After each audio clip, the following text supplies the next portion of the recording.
नमस्कार दोस्तों। प्रयागराज से मैं शशि सिंह आप सबका स्वागत एवं अभिनंदन करती हूँ। आज जिन लोगों का भी शादी का सालगिरह है, जन्मदिन है, उन लोगों को ढेर सारी शुभकामनाएं।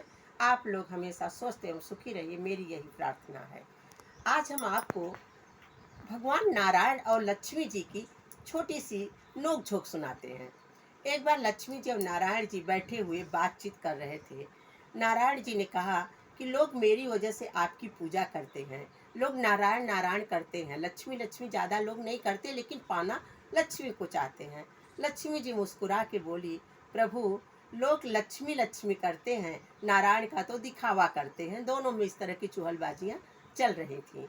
अब बात बढ़ते बढ़ते इतनी बढ़ गई कि दोनों को परीक्षा लेने की ज़रूरत पड़ गई। नारायण जी ने बोला, ठीक है, चलो अब चलते हैं मृतलोक में और वहाँ लेते हैं परीक्षा कि कौन नारायण को मानता है और कौन लक्ष्मी को मानता है। करते करते नारायण जी पहुँच गए एक गांव में। उस गांव में एक सेठ जी थे। सेठ जी के यहाँ जब नारायण जी पहुँचे तो उन्होंने एक साधु का वेश बनाया। बोले कि मैं यहाँ पे पूजा पाठ करना चाहता हूँ और आप मुझे कोई ऐसा स्थान बता दीजिए जहाँ मैं रह करके पूजा पाठ करूँगा, थोड़ा प्रवचन करूँगा। सेठ जी धार्मिक प्रवृत्ति के थे। उन्होंने कहा कि ठीक है, आप कहीं और क्यों जाएंगे, आप मेरे यहाँ ही निवास करिए। नारायण जी उनके यहाँ निवास करने लगे। साधु वेश में थे, उनकी सेवा सत्कार होने लगी। पूरे गांव के लोग वहाँ इकट्ठे होने लगे। धीरे धीरे एक नहीं कई गांव के लोग इकट्ठे होने लगे। अब नारायण जी का प्रवचन चलना शुरू हो गया। माता लक्ष्मी ये देख करके मुस्कुरा रही थी स्वर्गलोक से। जब 2-4 दिन बीता तो माता लक्ष्मी भी आ गई धरती पर और उन्होंने एक बुढ़िया का रूप बनाया। अब वो एक बुढ़िया का रूप बना करके उसी गांव में एक घर में पहुंच गई। उस घर में जो माता जी जा रही थी प्रवचन सुनने के लिए, जैसे ही वो ताला लगा रही थी वैसे लक्ष्मी माता बुढ़िया के भेष में वहाँ पहुँच गई। माता जी ने से बोली लक्ष्मी माता कि मुझे बहुत प्यास लगी है, क्या एक गिलास पानी मिलेगा। वो बूढ़ी माता बोली कि नहीं, आज तो पानी नहीं मिल पाएगा क्योंकि मैं ताला लगा चुकी हूँ और मुझे प्रवचन सुनने जाना है। यहाँ एक संत आए हैं जो बहुत अच्छा प्रवचन करते हैं। लक्ष्मी माता बोली, थोड़ी सी पानी की ज़रूरत है, मेरा गला सूख रहा है, मेरा दम निकल जाएगा, मैं मर जाऊंगी, मुझे पानी दीजिए। मन महसूस करके वो बूढ़ी माता जी ने ताला खोला और ले आके ऐसे एक लोटा ले आके पानी और पटक दिया उनके हाथ में। जब लक्ष्मी माता ने उस पानी को पिया और लोटा वापस किया तो बूढ़ी माता क्या देखती हैं कि जो लोटा उन्होंने पीतल का दिया था वो सोने का हो गया। अब तो लक्ष्मी माता का चमत्कार शुरू हो गया था। बूढ़ी माता ने कहा, आपको भूख भी तो लगी होगी, कुछ खाइएगा आप। अब लक्ष्मी माता मन मन मुस्कुराने लगी। अभी तो इनको प्रवचन सुनने की देरी हो रही थी, एक गिलास पानी नहीं दे रही थी, लोटा सोने का होते ही मेरे भूख प्यास के लिए सोचने लगी। बोली, हाँ भूख तो लगी है, लेकिन जाइए, आपको प्रवचन सुनने जाना है ना। बूढ़ी माता ने कहा, अरे नहीं नहीं, प्रवचन तो कई दिन तक चलेगा और कई दिन से चल रहा है, कोई बात नहीं, आपको भूख लगी है, आप कुछ खा लीजिए, फिर मैं चली जाती हूँ। वो गई, उन माता जी के लिए अच्छे से खाना बना करके थाली में, कटोरी, थाली, प्लेट, चम्मच सब सजा करके ले आई, बढ़िया खाना दिया। लक्ष्मी माता जो बुढ़िया के भेष में थी उन्होंने भोजन ग्रहण किया। भोजन ग्रहण करके जैसे ही थाली वापस किया, पूरा बर्तन सोने का हो गया। अब तो बूढ़ी माता जी की खुशी का ठिकाना नहीं। वो थोड़ा देर से जब प्रवचन में पहुंची तो वहाँ सब लोगों में खुसर फुसर हो रही थी कि ये तो सबसे पहले आ जाती थी, आज इतनी देर क्यों हुई आने में। उन्होंने सारी कहानियां 2-4 लोगों को बता दिया।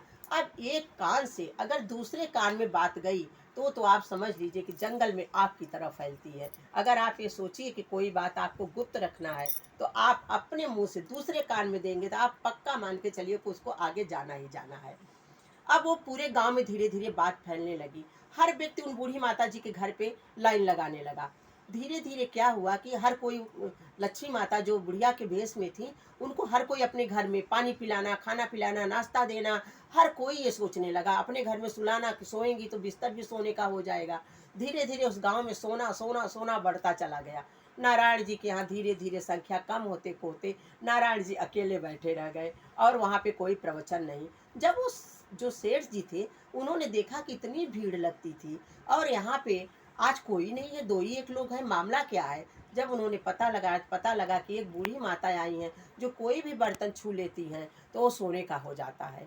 वो पहुँचे उस बूढ़ी माता के यहाँ जिनकी यहाँ लक्ष्मी माता ठहरी हुई थी। उन्होंने निवेदन किया कि माता मेरे यहाँ प्रवचन हो रहा है, आप भी चलिए और हमारे घर पे निवास करिए, हमारे यहाँ भी थोड़ा सा जलपान कर लीजिए। लक्ष्मी माता मुस्कुराई और आ गई। यहाँ नारायण जी साधु वेश में थे, लक्ष्मी माता बूढ़ी माता के वेश में थी। लक्ष्मी माता ने नारायण जी को देख करके बहुत मीठी सी मुस्कान उधर देखा और फिर सेठ जी से बोली कि हमें बहुत भूख प्यास लगी है, लेकिन आप प्रवचन करवा लीजिए, उसके बाद हमको जलपान करवाइएगा। सेठ जी बोले, अरे बहुत दिन से प्रवचन चल रहा है, अभी आगे भी चलेगा, आप रुकिए, मैं आपके जलपान की व्यवस्था करूंगी। अब उस सेठ के अंदर भी लालच आ गई थी। जब नारायण जी ने ये देखा कि अब तो लक्ष्मीमय हो गया है यहाँ पे सब लोग, सब लक्ष्मी जी की आवभगत में लगे, मेरी तो कोई सुन ही नहीं रहा। नारायण जी उस सेठ जी से बोले, कैसा है भैया कि अब आप लोग प्रवचन में ध्यान नहीं दे रहे हो, तो मैं जाता हूँ यहाँ से, मुझे क्षमा करो। नारायण जी वहाँ से चल दिए। लक्ष्मी माता ने देखा कि अब तो नारायण जी चले गए, लक्ष्मी माता नारायण जी के बगैर नहीं रह सकती हैं।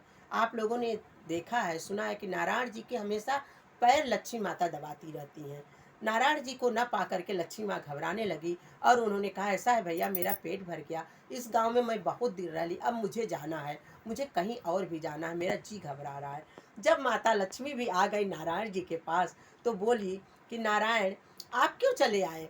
नारायण जी बोले, माता आप तो सबकी माता हो, आपके रहने पे मुझे कौन पूछता है। माता ने कहा, ऐसा नहीं है, आपके रहने पे ही सब हमें पूछते हैं और आप जहाँ आप रहेंगे वहाँ हमें भी रहना ही पड़ेगा। इसलिए माता लक्ष्मी के साथ साथ नारायण की भी और नारायण के साथ साथ माता लक्ष्मी की भी पूजा अवश्य करनी चाहिए। ये नहीं कि आप नारायण ही नारायण करते रहे या माता लक्ष्मी ही, दोनों एक दूसरे के पूरक है। दोनों को श्रद्धा भक्ति से मेरा नमन है। आप लोगों को अगर ये कहानी अच्छी लगी हो, लाइक कमेंट और सब्सक्राइब जरूर कर दीजिएगा और ये ज़रूर बताइएगा कि आपको इसमें से क्या सीखने को मिला। धन्यवाद। आपका दिन शुभ हो।